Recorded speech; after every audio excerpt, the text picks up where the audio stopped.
Grab your measuring sticks, Wargamers, because today we're playing a game of Song of Blades and Heroes. One more skirmish using the fantabulously emancipated traveling wargame kit.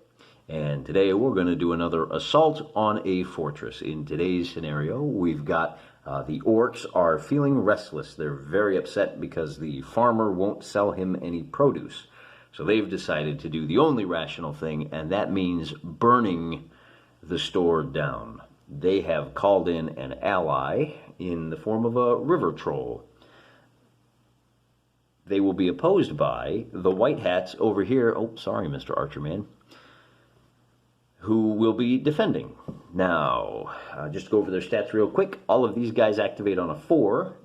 These guys activate on 2s, 3s, and 4s. Our warrior here activates on a 2. Our woodcutter on a 3. Our crusader on a 3. Played by the role of last episode's cleric. And the bowman and our hunter dog, Bruce, will activate on 2s. They all have combat skills of either 3 or 4. These guys have combat skills of 2 for the gobos, 3 for the orcs and the wolf riders, and a whopping 4 for the water troll. Now, as I said, these guys have to attack this. It has a combat skill of 5, so it's going to take some effort. They're going to have to gang up on it. They cannot attack it. To attack it, they got to be in base-to-base contact and not otherwise engaged by one of these guys. So they do have a couple of options. If they can kill all of these guys, they can just wail on this all they want.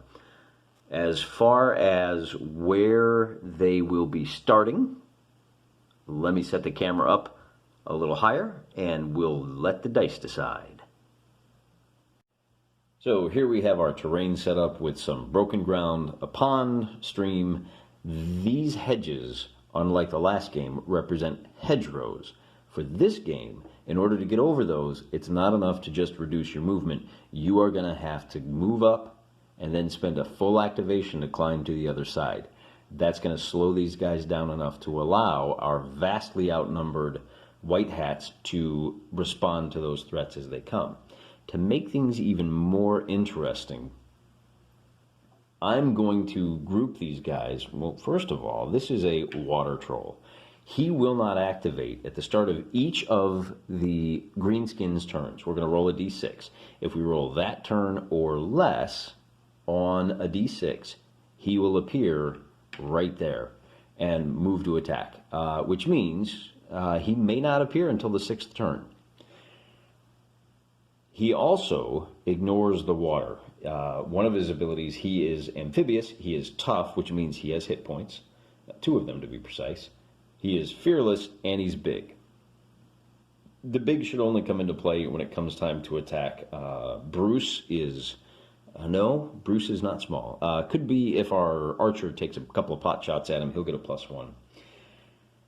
In the meantime, for these guys getting engaged, I'm going to roll a d6, and on a 1, that group will appear here. On a 2, on this side. On a 3, on this board edge on the north side of the river. On a 4, on the south side. On a 5 here, and on a 6 there. So we'll start with the goblins, and they roll a 6. So our goblins are going to appear right down there. The wolf riders are next, and they appear up here. And then our orcs on the first turn will appear also down here. Very interesting. So they are going to start out massed. I think what we'll do, yeah, I guess that's the best we can do there, is maybe we'll set them into 2 groups. Now, they don't have a leader, so it's going to take them a lot of activations to be able to move into position. But with that water troll hanging out there, our hero might be stuck defending the bridge. With all that said, we're ready to begin. We'll roll a straight initiative die. But before we get into that, I just wanted to take a moment to thank all of you who have taken the time to subscribe to this channel and who have been playing along with me and helping keep me honest when it comes to all of the little mistakes. And for those of you who notice them and don't post the corrections, thank you for that too. I got a lot of people that are willing to set me straight. Believe me. With all that out of the way, thanks again, and let's get started. So the orange dice is going to be for the team greenskin, and they get the first turn. So what I'm going to do is roll. Now, officially you're supposed to nominate and roll and move and complete everything before you roll. Look, I got 5 goblins here, okay? And I'm just going to go down the line, 1, 2, 3, 4, 5, and we'll see which ones get to move. So there's 1, 2, 3, 4, and 5. They have an activation of 4, so it's only going to be 1, 4, and 5 that get to activate. And it should be obvious, because I only rolled 1 die, that they're only taking 1 action. So there's 1, and here's 4, and here's 5. So they're taking their usual casual approach to the process. Our orcs are going to go next, and I'm just going to roll 1 die for each of them. We're going to start off nice and mellow. We're going to roll 1, 2, 3, and so that means numbers 2 and 3. At this point, they're so bunched up so closely, it doesn't really make a difference. It's only really going to matter when we get over here to these. Oh, I forgot to roll for our water troll. On a 3, he does not appear. I think I'm going to do the same thing. So we've got 2 wolf riders, and only one of them gets to move. So we'll nominate this guy, and we'll, he's not going to move the whole way. He's going to taunt these guys. You know what? He's going to ride around this way. We're going to have our greenskins, since they started over here, they're going to throw, well, from your perspective, it's going to be a wild left-handed haymaker. Everybody has moved, or tried to move at least, so it's time for the heroes to make their adjustment. And seeing what's happening, I think what we'll do is leave our, oh shoot, that's our woodcutter and this is our hero. I think what we'll do is go ahead and leave our hero right where he's at and move our crusader. I'm going to roll 3d6 for this. And he activates on a 3, so he gets 2 moves. And that's going to be one of them. And the second one is going to be to right here in front of the archer. In fact, I guess I'll go ahead and kind of pull that archer back just a little bit. Yeah, he activates on a 3, so we're good too. And as we move to position, I think we'll go ahead and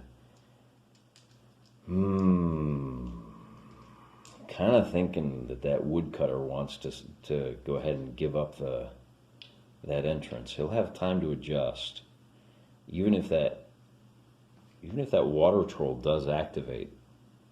He may be able to withdraw. Nah, we'll leave him there. Better safe than sorry. We will try and move our hero who activates on a 2. Oh, you know what? I'm dumb. Okay, so the archer really should have taken a pot shot. We're done. That's all we want to do. So on to the second turn for the big boy is still sleeping under the water. They have not bribed him quite enough to summon him up from his watery depths. This time I'm going to start with this guy, and I'm going to try to move him twice.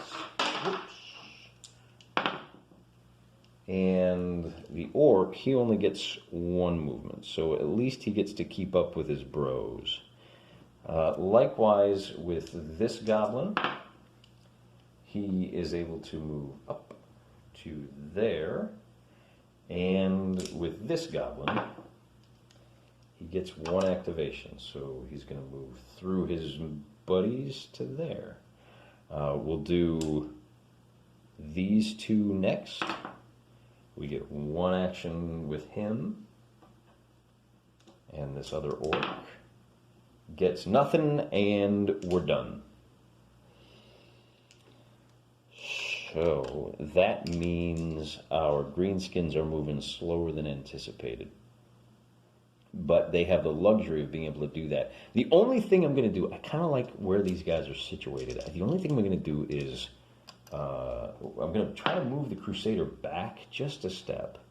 And then, now, when you fire an arrow, you have to shoot at the closest person who's not behind cover and not otherwise engaged. So I'm going to go ahead and roll 3 activations for our hunter, who is a sharpshooter with long range. That orc stopped just at the right spot. Because he's a sharpshooter shooting at double range, he's going to have a -1 on his roll. But he does get an extra activation, which he will use to increase his aim. So the hunter is now fighting at a 3. +1 for the aim shot, -1 for the distance. So he's going to roll a 3. And the orc warrior who's out there by himself is going to roll a 3 as well. As usual, the orange die is going to be the defender. And you know what? Actually, I take it back. To keep it straight, the orange die will always be the orcs. The orc wins this one, so nothing happens. And that's it for the good guys. They might be making a mistake giving up all of this initiative, but we'll find out. In the coming turn, I realized I made a mistake. These guys have long moves, so they're not going to forget that again. And I also added a turn counter down here to remind me that we are on turn number 3, which means we'll see if the big boy decides to come out and play. No, he does not. We're going to start by moving these guys first. 2 moves for him. Negative. So he's going to zip right on up along here, and that guy is going to take... Ooh, he's got 2 moves. He can move to engage. I wonder if he should. I think he's going to move to here and try to entice that hero out of position. We'll start with this orc first. And 2 failures means game over. In fact, man, standing and waiting is not working out in their favor because it makes it easier for him to come in, particularly given that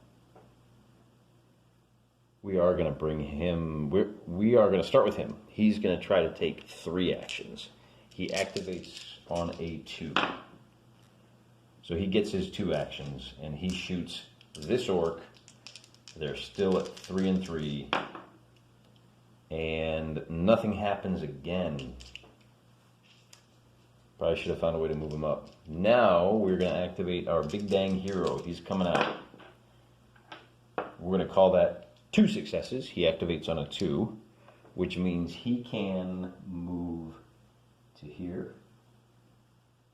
And then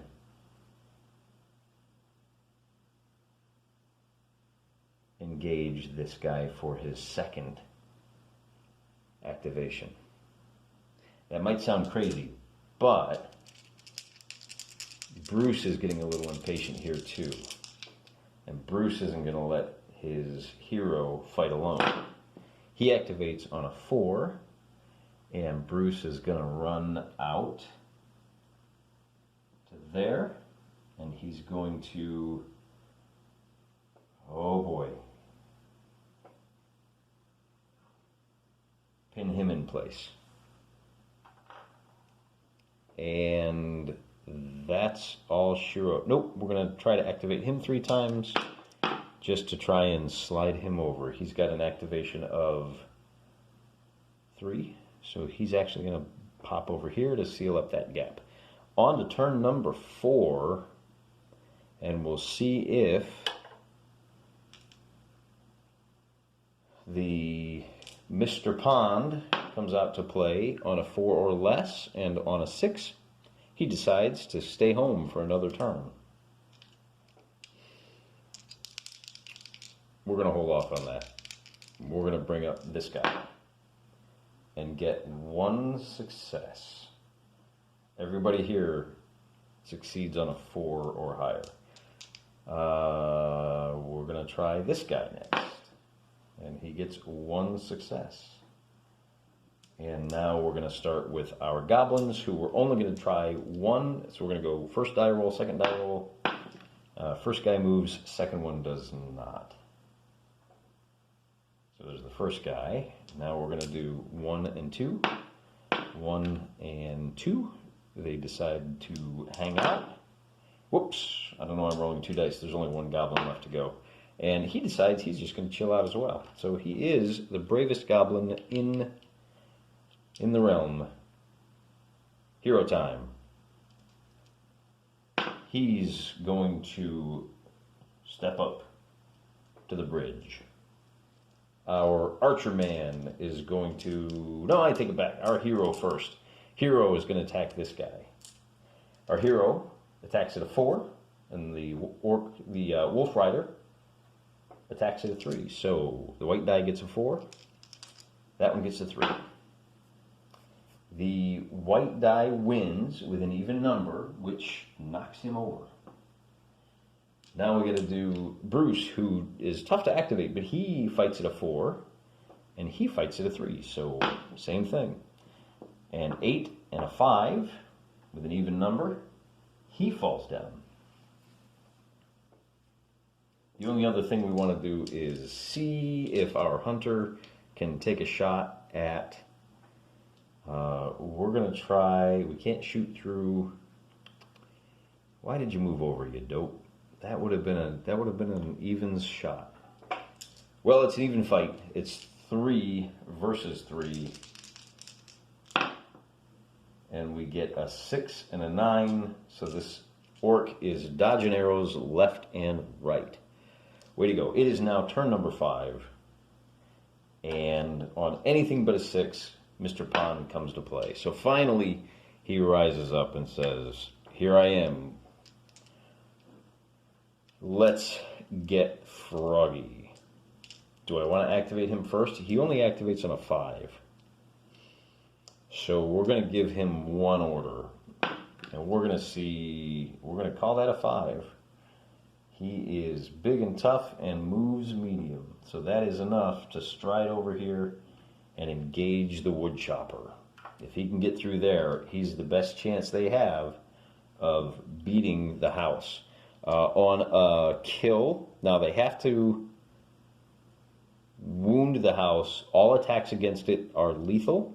So all you have to do is wound. If you double, you do 2 wounds. All right, let's see if you little pukes can move into action. We're going to roll 1 die for the leader. 1 for here. He moves to there. This one and this one. They both move up. So they're going to move to there and there. So these goblins are all done, but these orcs are not. First, we're going to see if he stands up. And he does. With 2 successes, he stands up and he fights. And Bruce puts him back on the ground. We'll see if this guy can stand up. He does, and not only can he stand, but he can fight. And this time it's a straight tie. No, 3s and 3s. Our hero's a 4. No, that is a straight tie. A 5 and a 5.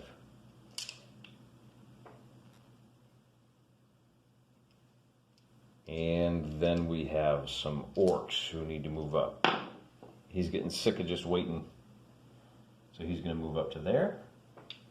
And he's going to take his 2 actions. And he has enough to close, but not attack. So he's actually going to close with the hunter. And our last guy, who has a chance at 3 actions, is only going to wind up with 1, but that is enough to move into contact with Mr. Crusader Man.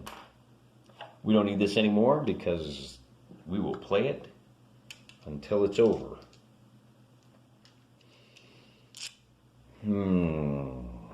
It's all all about punchy now. Let's see if Bruce, who activates... Now, we gotta save Bruce for the end. He activates on a 4. First, we're going to see if our hero, who activates on a 2, can get his mighty blow, which he does. So our hero is now fighting at a 5, and his opponent is fighting at a 3. So the white die gets a 5, orange gets a 3. 11 and a 6 is a knockdown. Our hunter is... Well, first we're going to do the crusader. I think the crusader fights at a 3, and the orc fights at a 3. Yeah, let's see if we can do 2 activations. He just gets the 1, so he's just going to do a basic attack. This is 3 versus 3, and that's not good. Orc gets a 9, he gets a 5. On a 2, he goes to the ground. So it's up to you, Hunter Man. Let's see what you can do. With 1 success and 2 failures, you get 1 action, and then the turn ends for... No, Hunter's activated on a 2. Cool, he gets his mighty blow. So our hunter is going to be attacking a 4, so we've got a 4 and a 3. That's a 7 and a 7, so they tie, and nothing changes. He activates on a 3, and we're going to roll all 3 because he needs that mighty blow. He gets 1 success, so it's going to be a straight fight of a 4. No, water troll is a 4, and our woodcutter's a 3. Water troll is 6 versus 4. That pushes him back 1 base, so right down to there. And that is it for Team Hero. Team Pillage is going to start by trying to stand up this Wolf Rider, who fails, and the second Wolf Rider also fails. So they're going to lay there like a bunch of stiffs. We're going to do the goblins next for 1 action, for 1 action, for 1 action, for 1 action. There we go, we finally get one. So he's going to move up to the hedge, and next turn he's going to try to scramble over. Our last goblin rolls a 1, and they are not going to do much at all.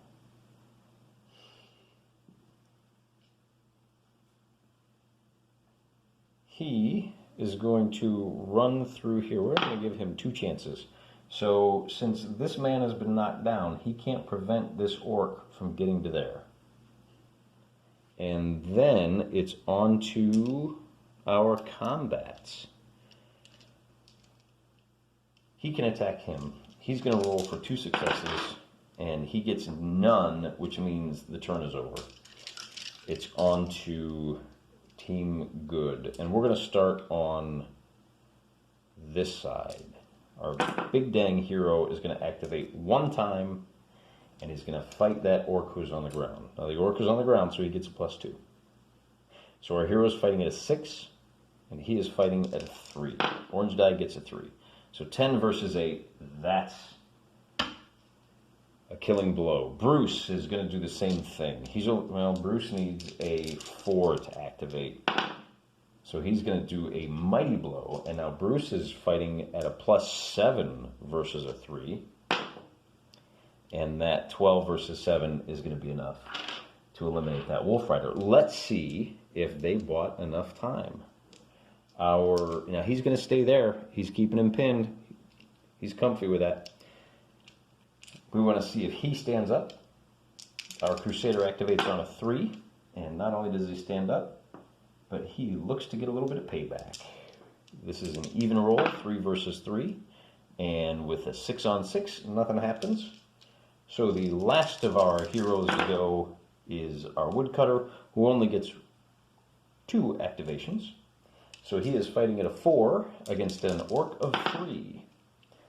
He wins by 1, and that's just enough to push the orc back 1 base length. And it is now time for the orcish hordes to do what they do. Once again, we're going to try to activate him 1 time, and he makes it over the hedge. We're going to try to activate starting from the back this time, even though that does kind of make it hard for me to remember which ones have already moved. We're going to do this guy. Oh, now the goblins are finding their stones, aren't they? Do this guy? Oh, look at that. Yeah, get on up there, boy.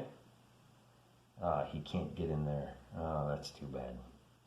That's a shame. And the last of the goblins is going to hold still. I think we're going to... Oh, we got to hurry, don't we? We're gonna do this guy first. 2 actions. So he does get 2 actions. The first action is to move up. The second action is to attack, and that attack is going to be the house is fighting at a 5, and he is fighting at a 3. All he needs to do is beat it, and that's a 5 and a 6, so he doesn't do it. Now we have to do some thinking. Do we move him to contact? I think we do. We're going to try anyway. And 2 failures means it's over. I'm thinking maybe we need to just go ahead and roll 3 dice and just try to get him in, whatever it takes. Because once this hero gets stuck in, it's going to get ugly. But before the hero does get stuck in, we're going to bring Bruce around. Bruce, you're killing me. All right. Now it is back to the Greenskins' turn, and we're going to do that. Since they effectively did nothing, thanks to Bruce's reticence, which I got to tell you, the dog I know named Bruce, that is a perfectly in line with who he is. We get 1 success, so he does get to move up to contact this guy, but with the 2 failures, Greenskins are done. So we're going to go over to the heroes again. And this time we're going to start with our hunter, who is good with a bow. He's going to take an aimed shot, and he is going to be fighting on a 4 to the orcs 3. 8 and 6, and he knocks him down. That's what we were hoping for.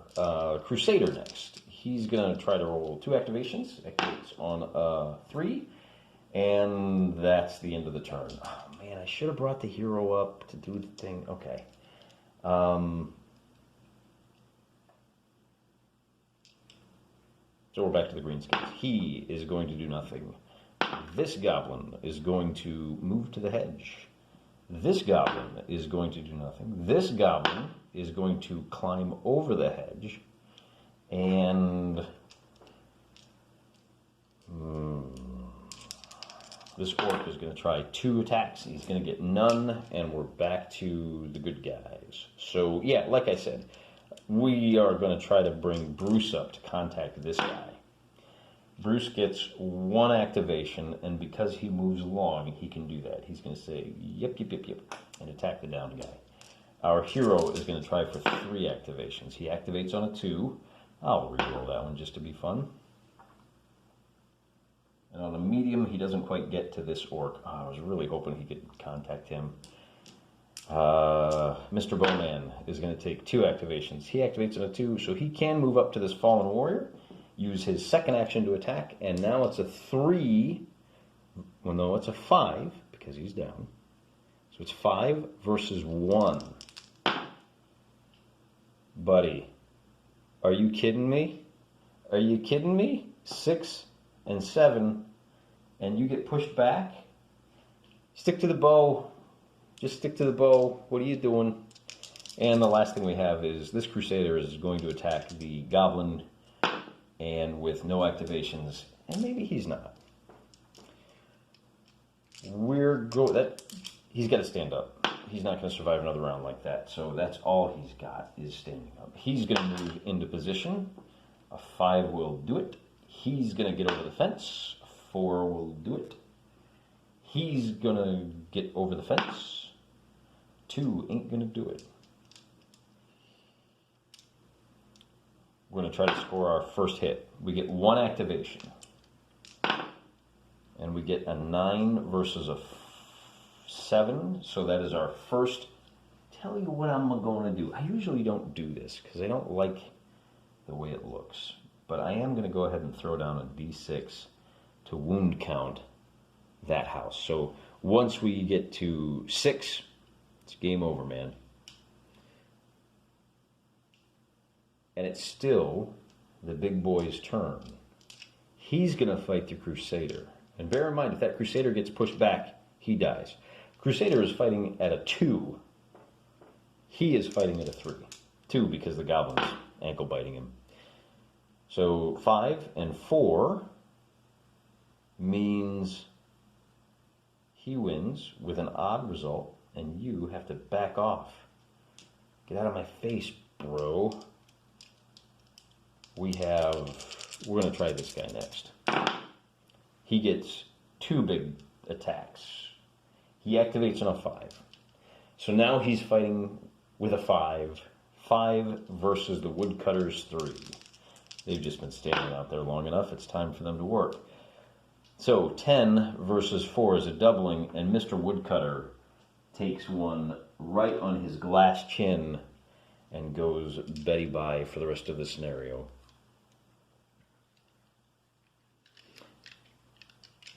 I think that's it. I might have forgotten to move him. I can't remember. And I'm not going to worry about it. We're going to roll to activate our hero. Anything but a 1. So he gets 2 attacks. He gets a +1 to attack that guy, so it's going to be a 5 versus a 2. So that's an 8 and an 8. And man, I think we know who our greenskin MVP is. However, old Bruce gets a chance. No, before we do Bruce, he's going to spin and he's going to take a shot at this guy. And with 3 successes, he does get a +1, so it's going to be a 4 versus a 3. And that's going to be a 7 versus a 5. And with a result of 4, he at least falls down. So that'll save us a little bit of hassle. Mr. Crusader is going to try to take out that Goblin. Goblin is on 2. Crusader's on 3. And we have a 6 and a 6. We're getting a lot of ties in this game. Nobody wants it, man. On to the Greenskins. And for the Greenskins, we're going to roll to bring him up to the house. To bring him up to the house. So we get a second guy. We're going to try to get over the hedge. And we do. And we're going to try to get over the hedge. And we're going to call that a 5, and we do. So, it's taking some time, but the noose is tightening. Now we're going to try to bring this guy up with an attack. He can move up, but he can't attack. And the last thing we want to do, just stay there, MVP, you're doing great, is bring our big boy around. So he activates 1 time, and he lumbers on over to say, booyah. Me go smash now. But with 2 failures, it's time for the good guys to see what they can do. We're going to start by shooting. He has to shoot the nearest. He can shoot this guy. We're going to try for 2 activations. We get it, and that's going to be a 4 versus 2. So that's a 6 versus a... Wait. 4 is 5. Goblin falls down. Boy, it sure would be nice if we had somebody else over there to kind of start cleaning those up. Hero is going to attack that orc. And it'll be a 5 versus a 2. 11 versus 7 knocks him down. We're going to try to polish him off with Bruce. He gets 2 attacks. He gets that power blow. So he's on a 2. And Bruce is on a 6. 7. 7 and 2. Come on, Bruce. You got to be able to do this. 10 and 7. And finally, that stalwart hero of the orcs has met his match. He just wore out. Couldn't do anything else. We've only got a Crusader left to fight. He's going to roll all 3 dice to see if he gets that power blow, which he does. So he's now fighting on a 4, and we're going to try to kill this goblin. Oh, he's on a 4. Oh, he's on a 3 because he's been attacked. So it's going to be a 3 versus a 2. And that is going to be not just a kill, but a gruesome kill. And they really needed that gruesome kill because it forces everyone within line of sight. Now, since they're falling down, I don't know if they have to make a morale check. Let's find out. and he gets 2 failures. So an interesting thing happens here. He's going to run away 1, and he's actually going to flee off the table, so we don't have to worry about it. Now, under normal circumstances, he would get a free hack. He would just get to take a free swing at, it's going to be a free combat, and the fleeing guy does not get to counterattack. In other words, whatever, if the fleeing attack wounds him, he doesn't really, he's too busy chickening out. Next up, we're going to do these 3 guys, and they have to flee towards the nearest table edge.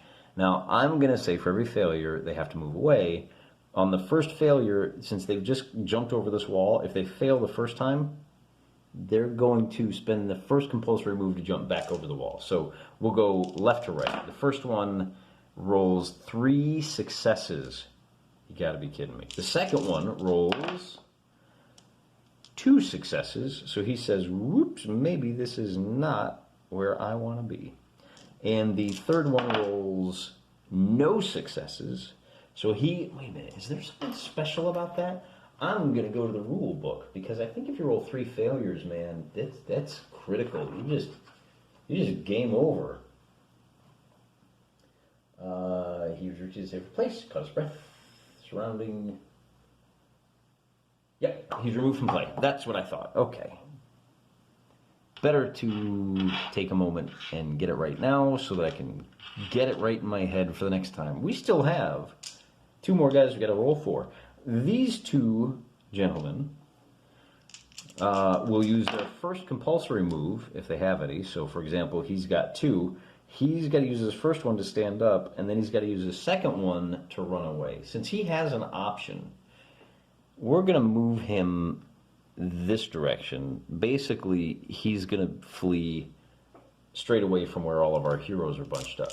And then the last guy that has to roll is this guy, and he rolls 2 failures. So he uses his first to stand up and his second to say, get out of my way, runt. And he runs over there. The other thing I should check, and I'm glad I have this bookmarked, is it just every morale check? All models within 1 long distance. All right. Oh, except the Big Ugly. I know what it is. The Big Ugly is fearless. He actually revels and delights in seeing his allies get turned into tomato paste. And since it is that it? Is that everybody? Yeah, that's everybody. So we move on to the Greenskins' turn. And so far they have done no damage. So these guys, after running away, find their nerve. And we're going to start with the orc, who gets 2 activations. He's going to use his first activation to run up to the house. And we'll actually run him up on this side. And he's going to use his second activation to take a swing. So he fights on a 3, house on a 5, 8 versus 9, the house survives. This goblin is going to move. No, he's not. Okay, this goblin is going to move. He's going to jump back over the hedge. Hey, wait a minute. I can still see bad guys. This goblin is going to move. And he's going to move, so he can move anywhere. Well, he can move where I want him. He's just going to run up to here and try to slow these guys down to let Big Ugly do his work. The Firebomb Ogre gets 1 activation, 2 failures, so he's the last one to go anyway. Who cares? That's going to be a 4 versus 5.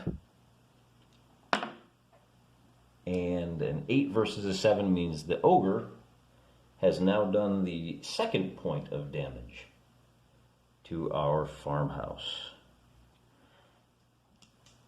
But our heroes have a chance to act. So the first thing we're going to do is bring the Crusader up to there. And he gets 1 activation, so he can pin this guy in place. And he wanted to do that specifically to try to open a running lane so that these guys can get over to where the real threat is. Archer is going to take a shot with 3 activations. He gets 3 actions. So he'll be firing at this goblin with a total of 4 versus 2. So that's going to be a 7 versus a 6, and that's enough to knock him down. Moving on to old Brucey boy here. Bruce is going to try for... Oh, he's the tough one, isn't he? All right, first we're going to do our hero.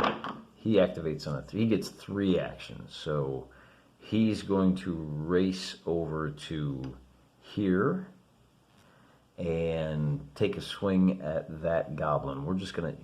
You know what? Does he have the movement? No, he can't reach that guy that's already down. So he's just going to go ahead and use his 4 versus a 1 since he's helping out. So that's going to be a 9 versus a 5. He has to fall back, but since he would need a full activation to get over this hedge, he has nowhere to fall back to, and he is taken out of the fight for good. So now, finally, at long last, we've got the good dog charging ahead. Activates on a 4. He gets 2 activations. So he's going to use his first to close with the fallen goblin, and he'll use his second to attack. He's going to be attacking on a 6, and that goblin on a 2. It's a 4 plus 2 because he's attacking the downed guy. So he gets a 5. The goblin gets a 7, and Bruce gets kicked in the jowls and has to back right off. Back into the Greenskins' turn as they desperately try to set fire to that establishment. I should have mentioned, he's going to try to go first and get nothing. He's going to try to go and get nothing.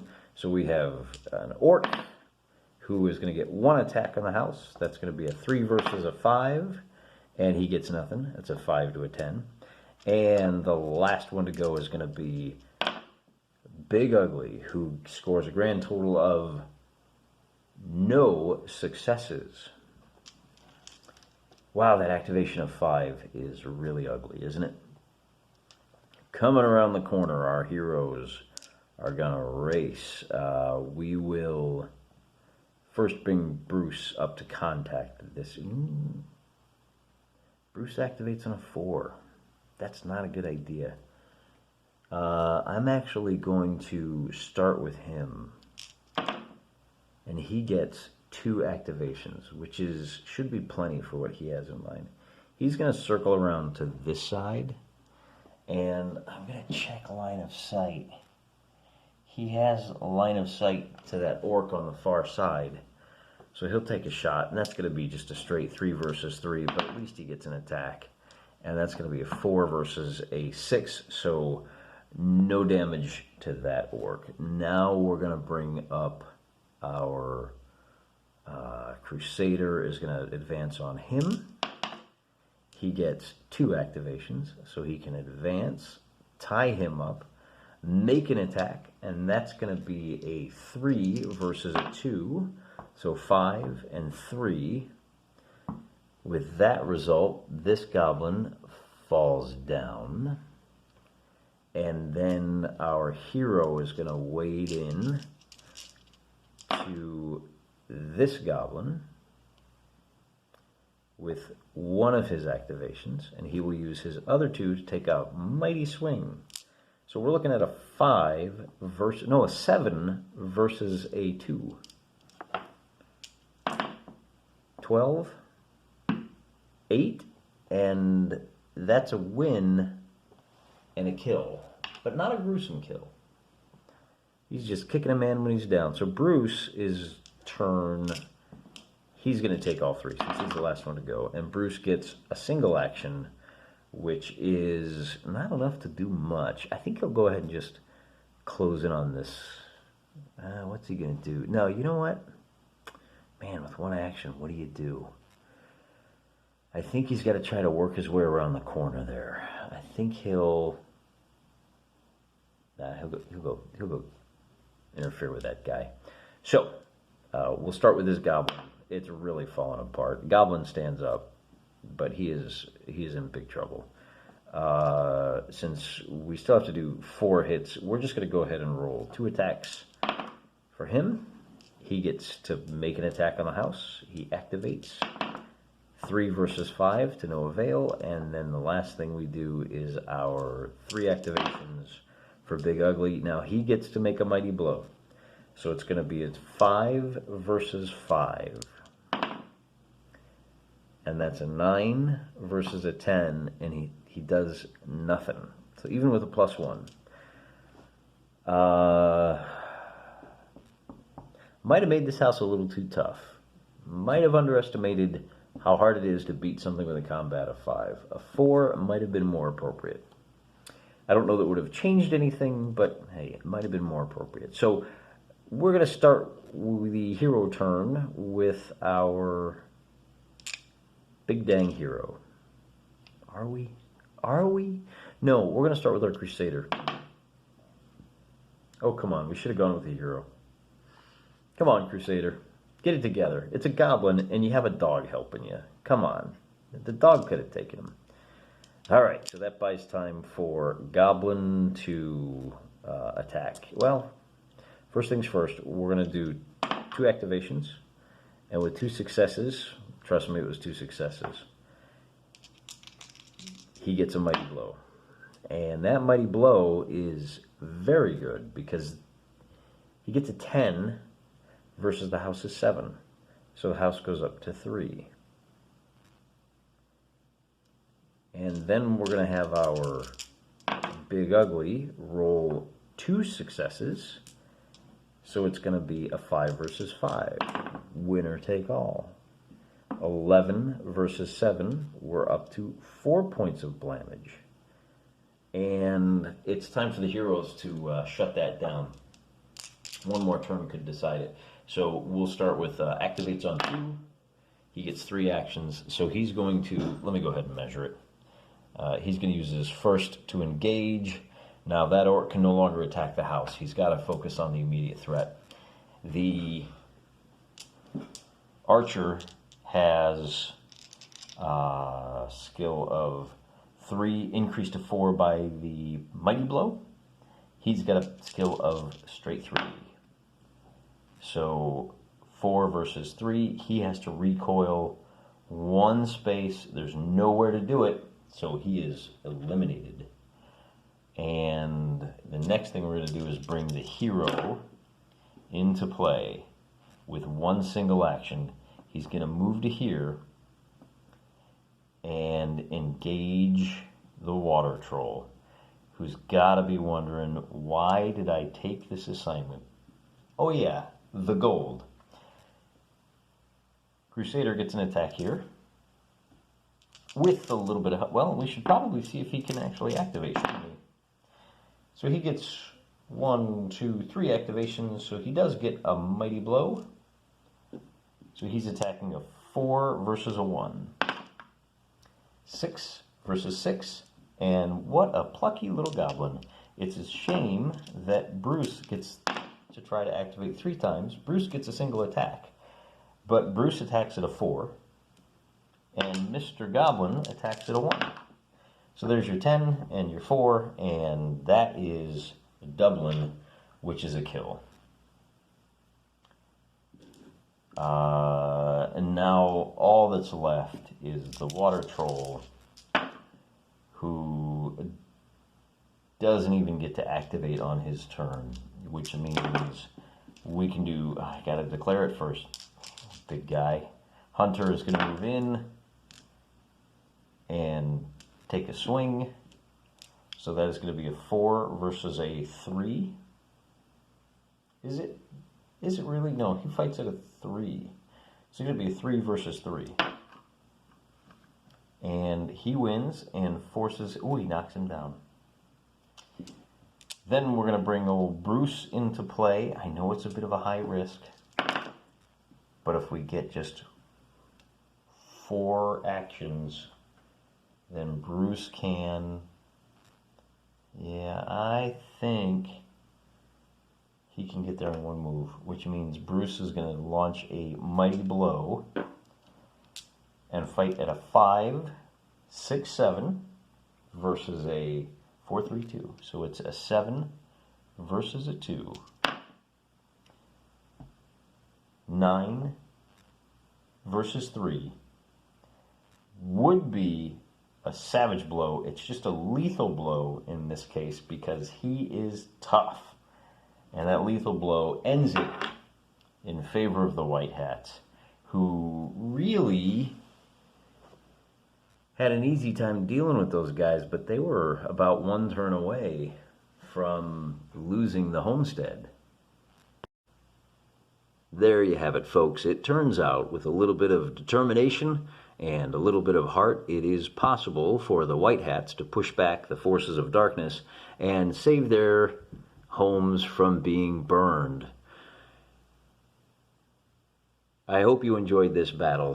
What have we learned? We learned that a 275-point battle for Song of Blades and Heroes makes for a rather fine engagement, and that you can combine goals for your little warrior dudes to create something a little unique, a little different.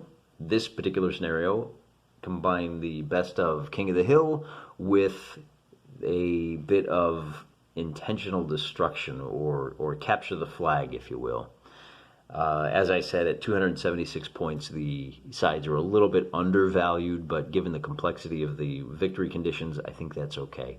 I think maybe making the combat value of 4 for the house would have been more appropriate, although I don't think the way the dice came up, it would have made that big of a difference.